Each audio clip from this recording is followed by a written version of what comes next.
ఇప్పుడు స్వార్థంతో కూడిన ఒక ప్రశ్న వేస్తాను. నేను యాడ్ ఫిల్మ్ రంగం నుంచి వచ్చాను కాబట్టి మా రంగానికి సంబంధించి బహుశా యాడ్స్ కూడా తెలుగు కెమెరామెన్లో ఎక్కువ చేసింది మీరే అనుకుంటా. నాతో చేయను, ఆ క్రెడిట్ మీకే. అలా అని కాదు. బేసిక్గా ఒక కెమెరామెన్గా యాడ్ని సినిమాకి ఉన్న బేసిక్ డిఫరెన్స్ అంటే తెలిసే అడుగుతున్నాను సార్, జనానికి తెలియదు. మీ పాయింట్ ఆఫ్ వ్యూ ఏంటి? యాక్చువల్గా ఏంటంటే అండి, నేను హైదరాబాద్లో ఈ ఫిల్మ్స్ చేస్తూ, బాంబే వెళ్ళినప్పుడు యాడ్ ఫిల్మ్ షూటింగ్స్ చూస్తూ, కలెక్టర్ వెళ్ళినప్పుడు, గోవా వెళ్ళినప్పుడు, అశోక్ మీద చేసి చూసినప్పుడు హైదరాబాద్లో ఎందుకు యాడ్ ఫిల్మ్స్ చేయరు ఇలా అనుకుంటూ ఉండేవాడిని. సో ఆ టైంలో మీరు కనిపించి మీరు చేసిన యాడ్స్ చూపెడితే ఈ యాడ్స్ అన్నీ ఆల్రెడీ టీవీలో చూస్తున్నా. అది హైదరాబాద్లో చేశారనుకోవాలా, ఎక్కడ బాంబేలోనో బెంగళూరులోనో చేశారంటున్నాను. షాక్ అయిపోయాను ఫస్ట్. మీరు రావడం వెరీ సింపుల్గా వైట్ షర్ట్తో వచ్చారు మన జెమినీ ఆఫీస్కి. నేను ఊహించుకున్నది వేరును, మీరు చేసింది వేరు. మిమ్మల్ని చూసినే ఊహించుకున్నది వేరు, మీ యాడ్స్ చూసిన వేరు. చాలా ప్రౌడ్ ఫీల్ అయిపోయాను నేను. అబ్బా, హైదరాబాద్లో ఎంత టెక్నాలజీ, ఎంత స్టాండర్డ్ మెయింటైన్ చేస్తున్నారు. గుడ్డిగా వీళ్ళతో పనిచేసేయచ్చు నేను. వీళ్ళకి ఏం చెప్తే చేసేయచ్చు. ఇక్కడ నేను బుర్ర పెట్టే ఆలోచన ఏం లేదు. ఐఎమ్ ఎక్స్పీరియన్స్డ్ ఫిల్మ్లో. సో యాడ్కి వచ్చేసరికి you are senior then me. అంటే అప్పటికే మీరు 40, 50 ఎన్ని చేశారు అప్పటికి? 200 యాడ్స్ చేస్తున్నారు. కైమల్, మణికంఠన్ అని ది బెస్ట్ కెమెరామెన్స్తో చేసేస్తున్నారు.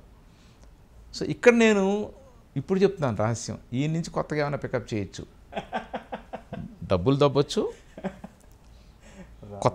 కొత్తగా ఏమైనా పికప్ చేయొచ్చు. ఎస్, అవును అని వెళ్ళేసరికి మీకు బట్టలు కట్టడానికి ఒక అమ్మాయి, ఓకే, మేకప్ వేయడానికి ఒక అమ్మాయి, ఓకే, అసలు టోటల్ లుక్ బాగుందా బాగాలేదో చెప్పడానికి ఇంకో అమ్మాయి, ఈ కాకుండా క్లయింట్ ఒక పక్కన, ఇది కాకుండా మీ మిత్రుడు జగదీష్ ఒక పక్కన. ఇన్ని బుర్రలు, అన్ని brilliant in the sense ad ఫిల్మ్లో ఏవేవి ఎలా ఉండాలనేది క్షుణ్ణంగా పరిశీలించి మీరు పెద్ద రేంజ్కి ఎదిగారు. కాబట్టి ఇక్కడి నుంచి ఒక్కొక్కరి దగ్గర ఒక్కొక్క జగదీష్ వస్తాడు కరెక్ట్గా. మనం అన్నీ రెడీ చేసి నానా తంటాలు ఆడ పెడతాం. 10:30కి వస్తాడు ఫ్రెష్గా అందగాడు. ఏరా మరి ఇది ఉండొచ్చా అంటాడు పక్కకి తీసుకెళ్ళి. మీరేమనుకుంటారు, నేను ఆలోచించడం మొదలు పెడతాను. ఓహో, ఈ యాడ్కి ఇది అవసరమా? సో నేను క్వశ్చన్ చేసుకుంటా, మీ అసిస్టెంట్స్ని పిలుస్తా.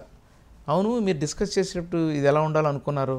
నిన్న సార్ మేము అనుకున్నప్పుడు సార్ అది ఇటుపక్క ఉండాలనుకున్నాను సార్, మరి ఇప్పుడు ఎందుకు పెట్టారు? అదే సార్ అర్థం కాలేదు, అది మరి ఆర్ట్ డైరెక్టర్ పెట్టేది. ఓహో అవునా, సార్ ఇటు పెట్టి చేయండి. అక్కడికక్కడ నేను పికప్ చేసుకుంటాను. ఓహో అది ఇక్కడ ఉండకూడదు. జగదీష్ వచ్చి ట్రిగ్గర్ చేశాడు. అది ఆ నిమిషం చిన్న ఇగో ఉండి అనవసరం మనకి కదా. సో నాకంటే యువర్ ఎక్స్పీరియన్స్ దాన్ని నేను వాడుకున్నాను తప్ప, నేను చేసే లైటింగ్ అదే, నేను పెట్టే కెమెరా అదే, నేను వాడే లెన్స్ అదే. ఎలా చెప్పాలి అనే స్క్రిప్ట్ మీరు చేసి నా దగ్గరికి వచ్చారు. సో ఇక్కడ మీరు జనానికి చెప్పండి, యాడ్ ఫిల్మ్కి సినిమాకి వ్యత్యాసం. మీరు నన్ను అడిగి నన్ను ఇరికించవద్దు. సార్ ఇప్పుడు ఒకే సినిమాకి 2-3 కెమెరామెన్లు పనిచేసిన సందర్భాలు 50 ఏళ్ళ నుంచి ఉన్నాయి.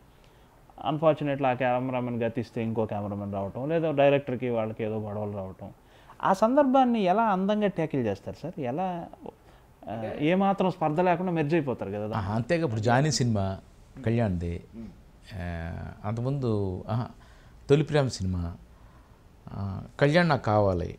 మేమిద్దరం అదర్ దెన్ హీరో కెమెరామెన్ కంటే ఒక బ్లడ్ ఫ్రెండ్షిప్ మా ఇద్దరిది, కళ్యాణ్ది నాది. Though I'm travelling with Chiranjeevi గారు, ఒక రేంజ్ వరకు చిరంజీవి గారితో ఎక్స్ప్రెస్ చేయగలను. కళ్యాణ్ది అదేం ఉండదు, అన్నీ ఓపెన్గా మాట్లాడుకుంటూ అలా కలిసిపోయాం ఇద్దరం.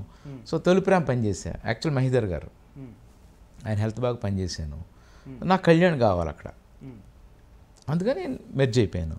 మళ్ళీ అలాగే జానీ, అప్పుడేదో నేను వేరే ఉండడం వల్ల బాంబే కెమెరా తీసుకొచ్చారు.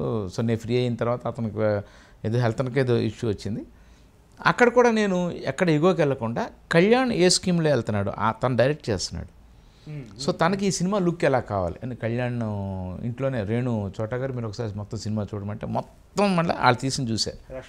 4 hours రష్ ఓపిక్గా చూసి వచ్చి నేను ఓహో ఇది ఇలా చేశారు కదా, ఇప్పుడు మనం ఏం చేస్తున్నాం, దాంట్లో ఇన్బిట్వీన్ ఏమంటే దానికి మ్యాచ్ చేస్తాను.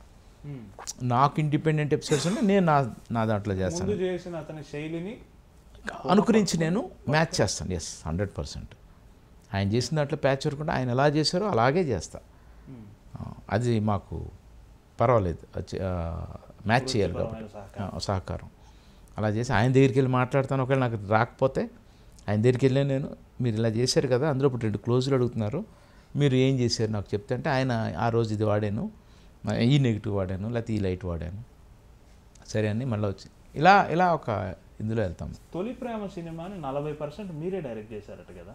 అది ఇందాక కూడా చెప్పాను మీకు, లొకేషన్లో మనం చేసే అడావుడి మనం డైరెక్షన్ చేసేస్తుంది అనుకుంటారు. అంతేనా? ఎస్, కాదు, స్క్రిప్ట్ అండి ఇక్కడ. The matter is script. Karunakar అనే డైరెక్టర్ ఒక అద్భుతమైన స్క్రిప్ట్తో వచ్చాడు. ఓకే. ఏమండి, సో ఎక్కువ ఇన్వాల్వ్ అయ్యి చేశారా? అంతే. ఆ షాట్ క్లోజ్ పెట్టినా ఫుల్ ఫిగర్ పెట్టినా కంటెంట్ అనేది మారదు. ఓకే. కెమెరామ్యాన్గా నేను ఎలాబరేట్గా దాన్ని ఇంకా బాగా చేయడానికి నేను మోర్ ఎగ్జైట్మెంట్ తోటి ఏదో అడావుట్ చేసి ఇది పెడదాం ఇలా చేస్తే అది అనుకుంటారు తప్ప అసలు డైరెక్టర్ దగ్గర ఏ కెమెరామెన్ డైరెక్షన్ అనేది లేదు. రాంగ్ అది. డైరెక్షన్ అనేది 4 గోడల మధ్య జరిగిపోద్ది. ఒక డైరెక్టర్ తెచ్చే స్క్రిప్ట్ ఉంది, మీ యాడ్ ఉంది, మీ యాడ్ అనేది మీరు మీ రూమ్లో మీరు ఫినిష్ చేసేసారు. లొకేషన్కి వచ్చి దాన్ని ఎగ్జిక్యూట్ చేయాల్సిన బాధ్యత నాది. అక్కడ నేను అలా కాదు కొంచెం ఇలా జరుగు కొంచెం ఇలా అంటే చూసేవాళ్ళకి అమ్మా చెప్పాను కదా, విఎస్ఆర్ స్వామి గారిని చూసి విశ్వనాథ్ గారు కనబడలా నాకు. సిరిసిరి మూవ్ అనేది విశ్వనాథ్ గారు, ఆయనకు నేషనల్ అవార్డు, స్టేట్ అవార్డులు, ఇంటర్నేషనల్ అవార్డులు, పెద్ద మహా వ్యక్తి ఆయన కనబడలా నాకు. విఎస్ఆర్ స్వామి గారు కనిపించారు. ఓకే. అంటే ఈ వాక్యానికి కనపడేదే అలా జనానికి కనిపించేటప్పుడు జనానికి కనబడుద్ది మన మాట అంతే తప్ప డైరెక్టర్ ఆల్వేస్ డైరెక్టర్. స్క్రిప్ట్తోనే డైరెక్టర్ అయిపోయాడండి అతను. లొకేషన్కి వచ్చి ఎలా తీసినా స్క్రిప్ట్ బాగుంటే ఆడేస్తా సినిమా. తొలి ప్రేమ